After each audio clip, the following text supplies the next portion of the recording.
Hello, and welcome to Central Booking, where writers and readers are the authority. I'm your host, John Valeri. Today, I'm joined in conversation by legal expert and first-time crime novelist Wendy Whitman. Wendy's debut suspense novel, Premonition, introduces heroine Carrie Mackin, a crime-obsessed TV journalist who witnesses a heinous act and later realizes it may be connected to a string of deadly incidents that authorities have yet to connect. Having long feared becoming a victim herself, Carrie vows to catch a killer, but doesn't realize she may already be in his crosshairs. It's a case of writing what you know, sort of. After attending Boston University School of Law, Wendy worked as an executive for Court TV and HLN for 20 years, covering America's most infamous murder cases. She earned 3 Telly Awards and a GLAAD nomination during her tenure at Court TV before moving to HLN, where she worked both on camera and off for The Nancy Grace Show.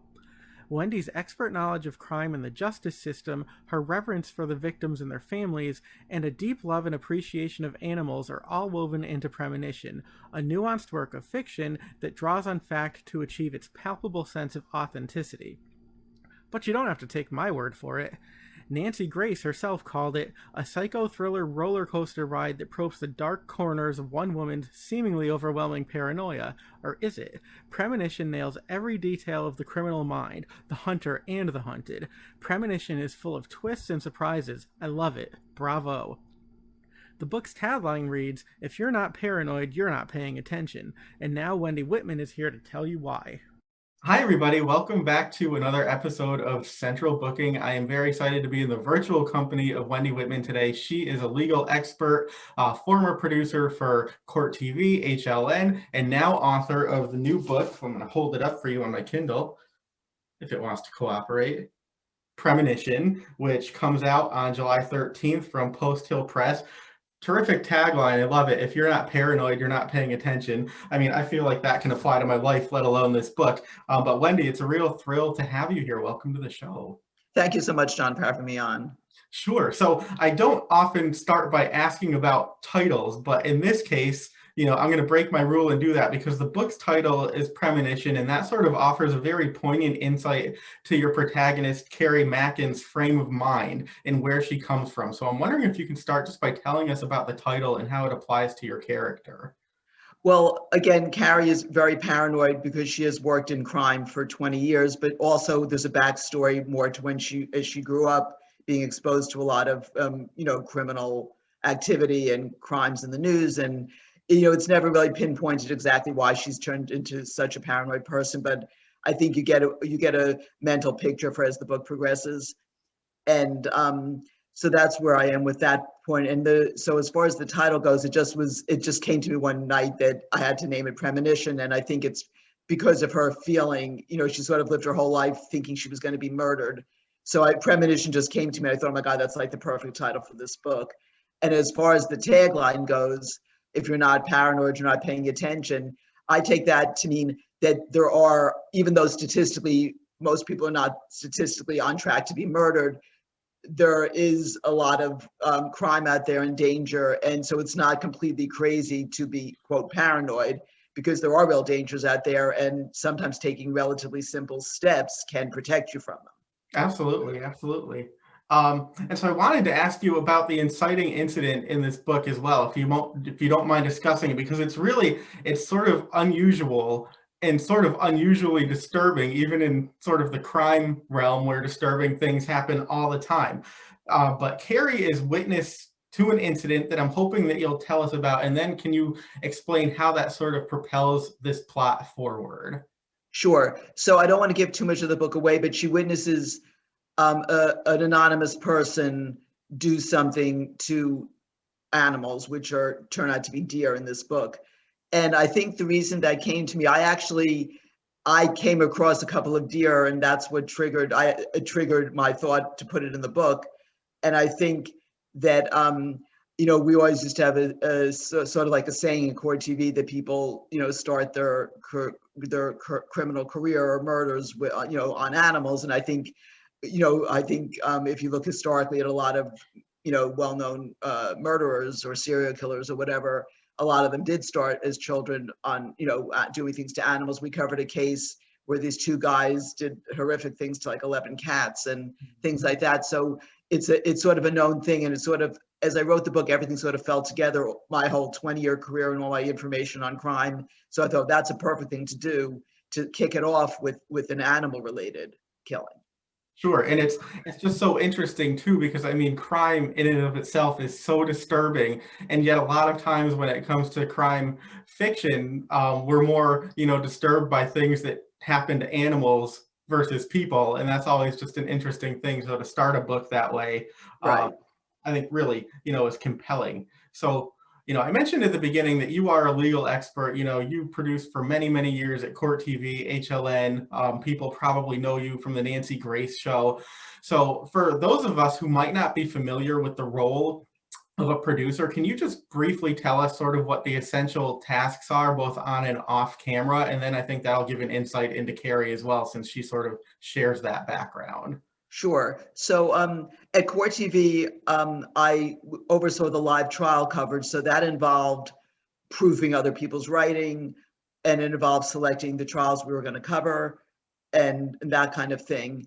And then on Nancy's show, I was working the editorial department, which again wrote up summaries of the cases. And I did go on air quite a bit to discuss, specific cases I had worked on during the day, preparing them and stuff like that.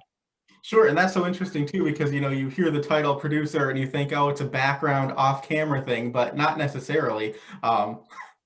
Yeah, I think there's a huge reporter/producer sort of job out there these days. Yeah, which is kind of cool. So, obviously there's that similarity between you and Carrie that people are going to say, well, oh, of course, Wendy and Carrie are very similar. But I wanted to ask you, beyond that sort of obvious point of comparison, what do you see as being your greatest likeness to the character other than that? And then how do you think that you most differ from Carrie or her from you? Well, I think I differ superficially, just physically and ethnicity wise. I made it, her a different person. And I think, yeah, and similarities. I mean, I've always had this fear of being murdered. I think it's dissipated over time. But as a child, I do remember just hearing about all these awful cases in the news, in the New York area, and just remember headlines in newspapers and pictures of victims. And I think, it's really hard to know when a fear develops or doesn't develop.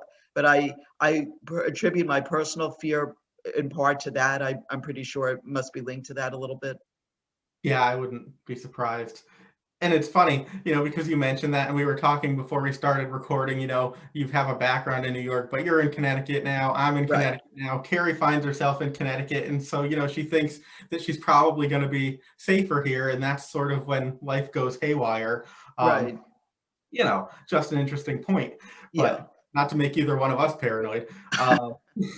So I wanted to ask you too, given Carrie's position and that she's worked in TV, she sort of has a unique group of friends and associates. And that becomes very helpful in this case because she does end up investigating, a series of incidents. And she has a couple of friends, Vito, Anna, Hank. So I'm wondering if you can just tell us a bit about those characters and how they enhance, both her personal world, but also her professional world and sort of the procedural aspects to this book. Sure. So Vito is a private detective, and he's the first person she turns to because she really trusts him. And I love his character. I think he's sort of a combination. A lot of the characters are composites of people I've known and come across in my work and personal life. So I really like Vito. I think he adds a tremendous amount to the book. I think he has a huge heart. And he is at first a little skeptical, but once she gets him on board, she then meets with her best friend, which is Anna, who is, has been an on-air reporter covering crime also that she met at work. So I think they sort of combine as a team. And then Hank comes in sort of later through Vito on more of a professional level as a detective. So they sort of do their own under the radar sort of investigation until they're sure they have enough that they can convince the police that there is something actually going on. So I think the four of them work really well together and they all complement each other. And, their relationships become a little more complicated. I don't want to give away all the different interactions. So I think I really do like the core group of characters. And I always feel like what makes or breaks a book or a movie or a TV series, I really do believe it. In the end of the day, it's the characters. You have to love the characters. They have to intrigue you and interest you. And you can have the same plot, but if you have the wrong characters and there's no depth to them, it's just not going to go anywhere. Sure, I couldn't agree more. And I have to say, it is such a great ensemble cast. And I love that because, then if it becomes a series, if there's multiple books, I mean, you sort of anticipate revisiting those characters as much as, if not more than the protagonist. So, it's nice to have those periphery characters that are well developed and very strong. Yeah. And, I'm wondering too, if you wouldn't mind just telling us a little bit about Carrie's family dynamics, because, it's funny, we all think that we have crazy family lives and all of this drama, and we think that it's sort of unique to us and there must be something wrong, with us and our families. And then you read books like this and you realize, no, it's kind of everywhere. So can you just give us her personal sort of situation as well? Sure. Well, she's I personally am an identical twin, so I thought it would be interesting to make her a twin, but I didn't want to make her an identical twin. And part of the reason is if it is turned into a TV series or a film, I never like when the same actor plays both roles. It just somehow comes off a certain way to me. So I thought I'll make her a fraternal twin, so they don't have to look alike at all. I actually have a good friend who's a fraternal twin, and her and her sister look absolutely nothing alike. You can't even believe they're related. So I thought that was a good way to do it. And then her mother, of course, is this crazy narcissist, and Carrie blames her for her low self-esteem and a lot of her issues. So, but I think I develop her mother in a very good way, so she becomes a very well-rounded character, and probably some people can relate to the kind of mother she had in their whole relationship, which wasn't the healthiest. So I think her mother's a key component. She's not in the book all that much, but she's in it enough to give you more insight into Carrie and a lot of her issues and things like that. So I think I sort of, again, melded from me. So I like the way I made it a fraternal twin, and the mother, I think, is a very key character to give the backstory to Carrie's mental state and a lot of her thoughts and all that. Sure, and it's very interesting, because people always say, write what you know, and Right. then people sort of take that as being very literal when it doesn't have to be. It's not necessarily you're going for a little literal truth, but an essential truth. So you take something that you're familiar with and you twist it until there's that essence of truth, but it doesn't mean that, this book is also memoir or autobiography. Right. No, I tell people it's not an autobiography. It's not an autobiography. And I did want to ask you a bit more about Carrie's character. Something that I really loved about her, and that I assume, is also something that is a reflection of you a bit, is the fact that she's, very much an advocate for victims of crime and their families and friends. So I'm wondering if you can tell us about that, how it motivates her actions, and also in what ways does she endeavor to bring sensitivity to an arena that a lot of times can border on or even sort of slip into sensationalism? Well, I think that one of the strongest connections I have with Carrie is the victim's rights, and that's what always drew me to Court TV and to my whole career in television. I think that, I've seen cases where the judges just treated the victims' families just so insensitively in court, when they were showing autopsy photos and things like that. And I think a lot of benefits are given to the defendants and their families over the victims' families, even in terms of covering costs of missing work. Like, the victims' families seem to get literally nothing, and they're just sort of not dismissed, but they do seem to get lost in the shuffle. So I think Carrie's passion for the victims is definitely my shared passion, and I think I did want to communicate that through her throughout the book. And that's one of our strongest connections, I would say, for sure.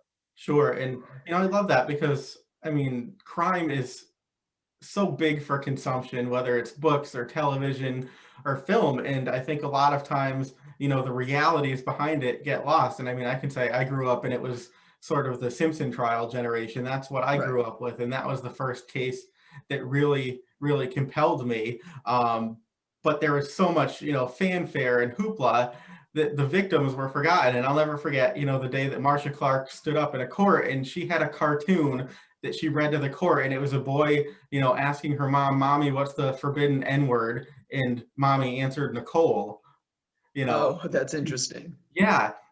And I've never really forgotten that because it's, obviously we're compelled by these things and we want to learn from them, and it does have a certain entertainment value, but there are human, faces and facets behind it. So that's something that I really enjoyed about Carrie's character. And I wanted to expand on that a little bit and ask you also, about the real life situations, crimes, victims, justice that may or may not have been metered out, because she does spend some time reflecting on very real cases and crimes. So can you talk about, how you use that sort of to enhance the narrative, but also as a way to acknowledge or honor the past and sort of legal precedent that's been established?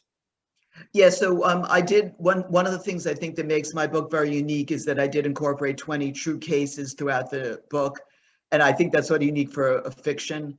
And two of the main cases I highlight are cases that I always felt did not get the media attention they deserved, given how horrific the cases were and how many victims there were. And one was the case of Shannon Christian and Christopher Newsom. That was the Tennessee couple who were carjacked and then brutally murdered over a weekend in Knoxville. And that case and the car case in Wichita, Kansas, that took the lives of 5 people total. There were 5 friends that were they were broken into their townhouse. One of them survived by a series of flukes, and then they had previously shot a woman a few days before who died after that incident. So they had 5 total victims, but 4 of the 5 friends in that one night were killed and 1 survived. And I think that that's why I use this book. I always say it's like the culmination of my career, because there were so many different elements throughout my career, things I feel about the legal system that are wrong, cases that I feel got cheated in the media, inside baseball kind of stuff, the way we produce trials. So I was able to get all of that into a fiction book. And originally I had planned to write nonfiction, but I realized I could do it as fiction. And I think the neat thing about Carrie and my connection is I used her to get through all these different elements. And I think the book came out exactly what I intended. It did everything I wanted it to do. And I think it's a very intelligently, smartly written book. And I think that's what distinguishes it maybe just from a general fiction crime thriller, because I bring literally 20 years of background in so many different arenas and areas of criminal trials, cases, and the way we cover it on television and in the press. So I'm very proud of the book. I think it accomplished everything I set out to do. I went over it a million times to make sure everything was in there that I wanted to have in there, even my love for animals. And I really was able to interweave everything. And I just hope people appreciate it and understand what I tried to do. Sure. Yeah. I mean, it's so fascinating and there is so much nuance and depth. And I love that because it's one of those things, you can reread a portion and you discover things that you didn't even appreciate the first time. And that's sort of, my favorite kind of book that you can go back to and reread and say, oh, I missed this the first time around, but it's there. And I feel like you get something every time you revisit it, which is terrific. And another topic I wanted to talk about, and this is a little bit of a pivot, but I was wondering if we could talk a little bit about sexuality and gender identification. It's interesting in this book because, Carrie is sort of a different generation. And so she notes how fluid everything has become. And I can appreciate that because when I was growing up, you were either gay or you were straight. And then when I got a little older, maybe you were bisexual. And now there's LGBTQ plus, which is terrific. And you can really, find where you fit on that sort of range. But somebody like Carrie, didn't grow up with that. And so I think her character and sort of her emotions and her confusion will speak to a lot of people, who grew up a bit earlier than the generation coming up now. So I was wondering if you can talk about how that informs the book. Sure. I think that's like another layer. I think Carrie's an incredibly rich character. I tried to really make her that way. And I think that's another layer, not of her paranoia, but it's another layer of an obstacle she always felt she had to overcome, and another thing that complicated her life, and just another constant sort of mental weight on her.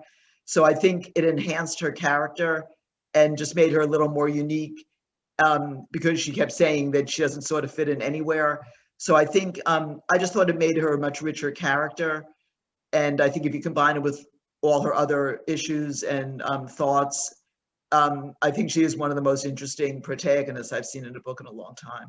Yeah, it was really interesting. And it's funny because you think, there's so much choice now, and that's terrific, but it can also be a bit overwhelming for people who grew up and did not have that choice. So it sort of made me rethink that, which was quite interesting. And you mentioned a couple minutes ago, your love of animals. Mhm. And I wanted to ask you about that as well, because Carrie's most trusted companion is her sister's dog, whose name is Obi, and I think that's the namesake of your own dog. Yeah. So I was just wondering if you can talk about, that particular bond and your love of animals, and how, that relationship has both enhanced your life, but also sort of gives Carrie's life an extra dimension of meaning in the book. Sure. So I think part of Obi's connection to Carrie got the solace and peace and love through Obi that she had struggled to get from another person.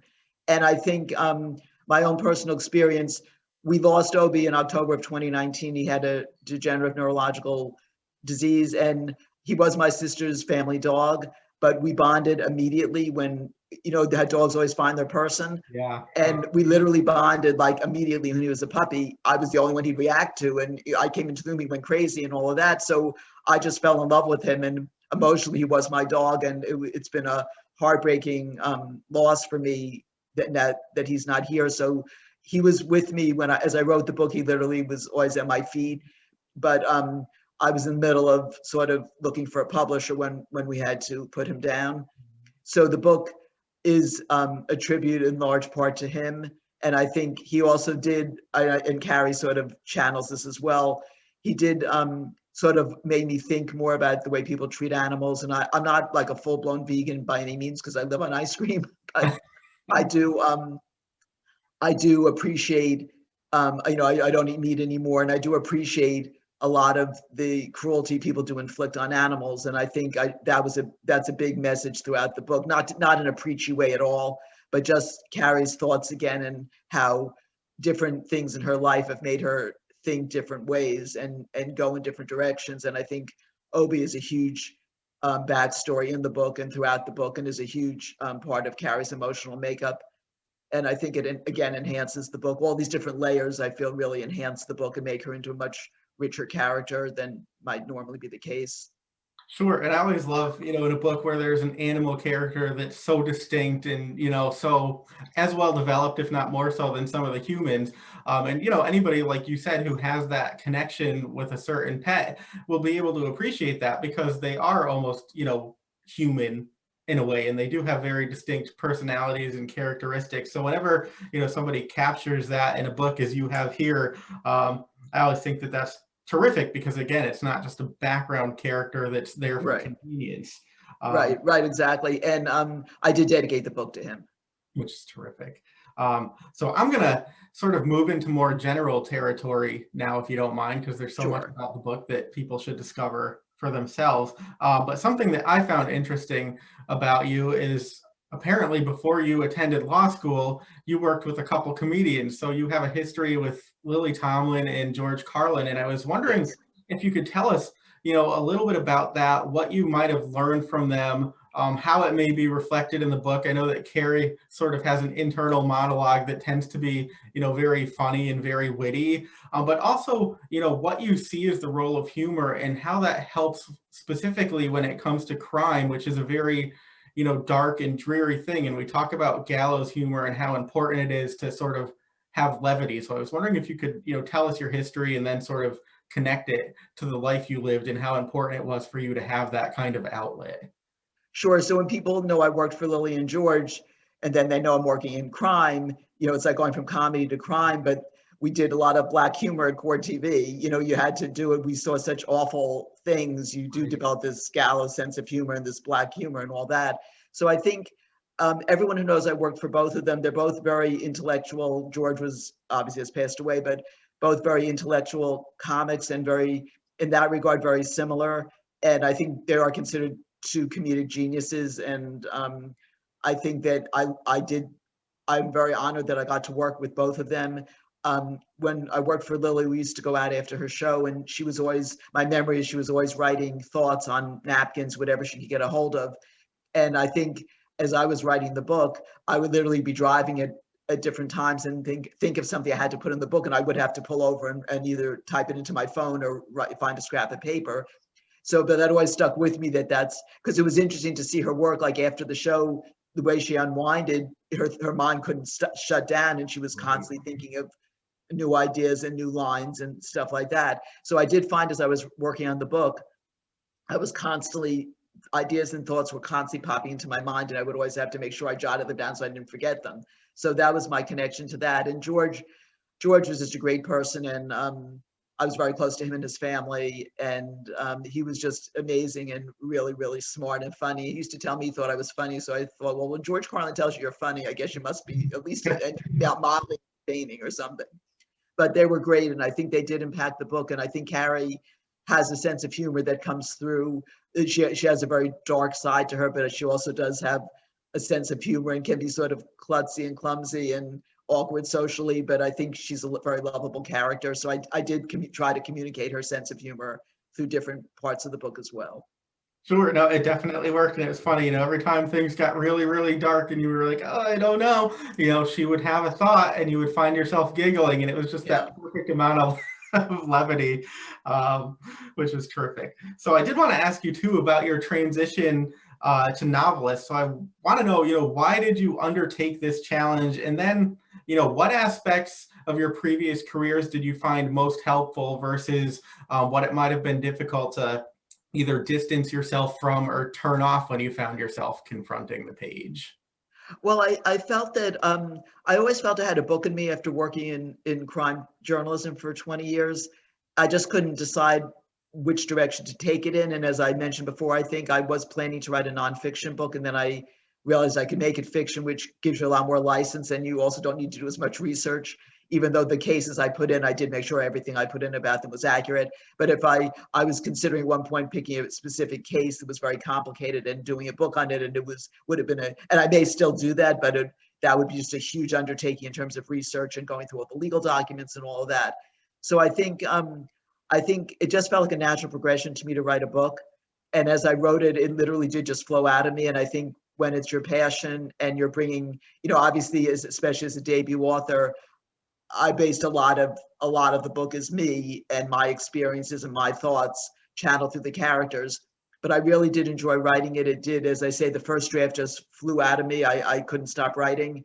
And I think that probably I did go to law school, so subconsciously probably that did help me write the book and in certain legal aspects of it that I try to make accurate in the book.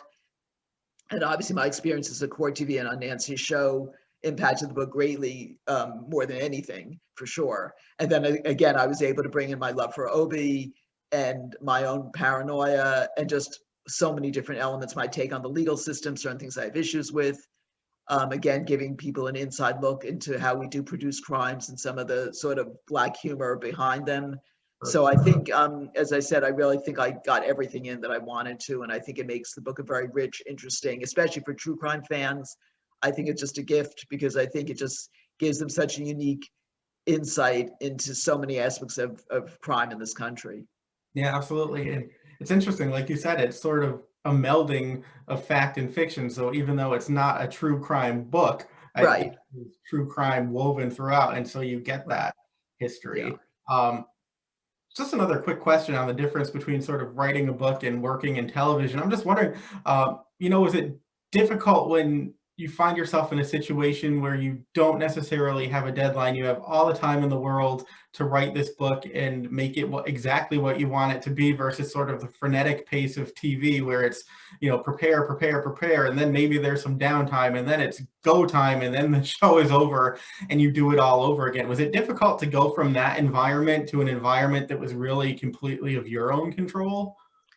That's a really good question, actually, because especially like Nancy's show was live generally, and there were very strict deadlines, and you were scrambling around. Same at Court TV, verdict would come in, and all hell would break loose, and all of that. So I think in that regard, I guess the book was a more relaxing thing because it was all on my timetable. But on the other hand, I set deadlines every day. I wanted to write a certain number of pages because I felt, especially for the first draft, if I didn't keep myself on track, that I wouldn't finish it, because people always say like 80% of people polled say they want to write a book, half those actually start writing the book, and then 5% actually finish the book, and all this kind of stuff. So I felt I did have to give myself a certain kind of deadline. I couldn't just say, oh, what the hell, whenever I feel like writing. So I did write every single day, and I made sure I got to a certain point each day.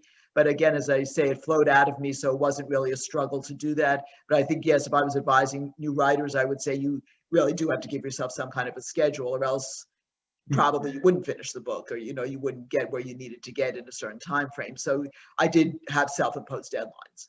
That's terrific. I was going to say, otherwise, you end up like me, asking the questions instead of answering them and thinking, where do I fall in those statistics of the 80% of people the one who wrote a sentence and put it down? But anyway, just a couple more questions for you, Sure, and then sure. I will let you get back to life. But we've talked a lot about your background and the insights it's provided you, and I would assume that it's very easy for readers to pick up this book and assume that Carrie is you and other characters are people that you've known. You even in the acknowledgments sort of have a cautionary note about creating composite characters and not to assume that you're reading about somebody, or that somebody who's reading this book is reading themselves, because they're not. So can you just share sort of that caution for readers who might, take for granted that these characters are actual people that you have known and worked with versus composites of those characters? Right. So, again, I think people draw on their own experience, and not even subconsciously, consciously, as I was writing, I would glean elements from different people that I had worked with or known or this or that, but there's no character that's attached to one real person in the book.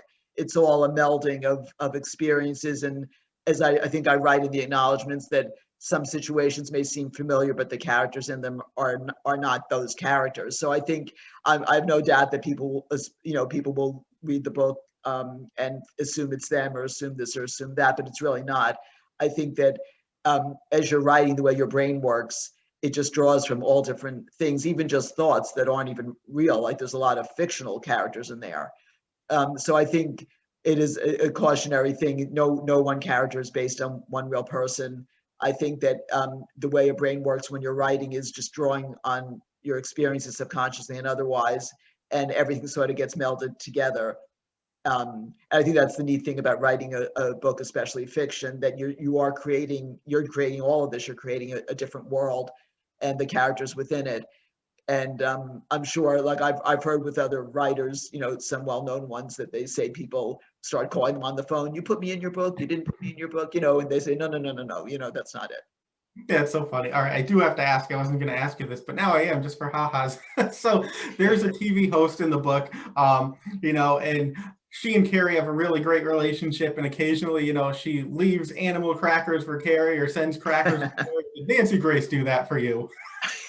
She did used to bring me cookies. Yeah, Nancy, cookies are the way to anybody's heart, I think. That's terrific. All right, final two questions for you.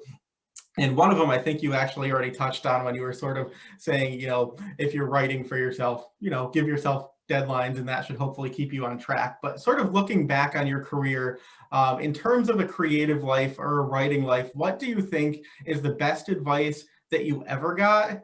And then the best advice that you never got, that nobody ever gave you, and you had to sort of figure out for yourself as you endeavored to do this? I think the best advice I've gotten is that just to shut it all down, all the noise around you, and just focus on what your goal is, and not listen to the stats, like that 2% actually do this and 1% does that, and it's impossible and whatever. And I think if I had just sat down and thought, well, what are the odds of this ever getting to a publisher, and what are the odds of this, and what are the odds of that? So I think that was good advice, to just ignore it all. If you have a plan, you know what you want to write about, you're drawing your experiences, just go ahead and do it. Don't worry about all the other stuff while you're writing, because that's a creative process, and it'll interfere with the writing. And I guess advice I never got, I'm not really sure. I think really the main thing is that, and what I would advise people, as long as you're writing about something you're passionate about, you're going to be able to do the writing, and then everything will fall together afterwards. I was fortunate to get a publisher, a wonderful publisher, and all of that. And I think that if you put your mind to something, you just have to blot all the stats. You just have to ignore them, because no one would do anything if they just listened to stats all day long. Everyone forges their own path in life, and I felt like this book was really meant to be, and everything just fell together. And I think when something is right and feels right, usually my instincts always tell me when something seems like it's going to work. And as I was writing the book, as much as in the back of my mind, I thought, well, what are the odds I'm actually going to get it published, and what are the odds it felt right to me. So in retrospect, it doesn't surprise me that I got to the point of publishing, because it really did feel like it was going to happen to me, even though intellectually I kept thinking about the odds. So maybe that's the negative advice, that people make you feel like it just can't happen, but it can. You just have to stick to what you want to do. And that's how life is with everything. If you don't put your mind to it, you're not going to accomplish anything. Sure. So you had a premonition and it resulted in premonition. I guess so. I like it. All right, last question. And you can see this coming a mile away, but of course, now that you have this book out, I have to ask you what we might expect next from you. I'm actually working on the sequel to it already. I've only written about 30 pages because I've been busy promoting Premonition, but I really like the way it's coming out. It's going to be more from the killer's point of view, and I think it's going to complement the first book like perfectly. So I'll get back to it after this rush of stuff, getting Premonition to people's attention.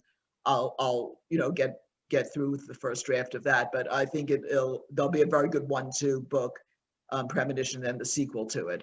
So people know there's more to come. That's terrific. I'm going to hold it up again. Premonition. You need to pick it up now. I was going to say, read it slowly and savor it, now that we know that book 2 is coming. But I can also say, having read it, that's not going to happen. Even if you have the intent of reading it slowly, you're going to tear through it. And then we're just going to be knocking on your virtual door saying more, and when. But Wendy Whitman, thank you so much for being here today. It was a delight. I really hope people check out the book, because there are so many layers to it, and it's really just a great story. Thank you so much, John. I appreciate it. That's it for this episode of Central Booking. Thanks for watching, and be sure to subscribe to our channel so you don't miss a thing.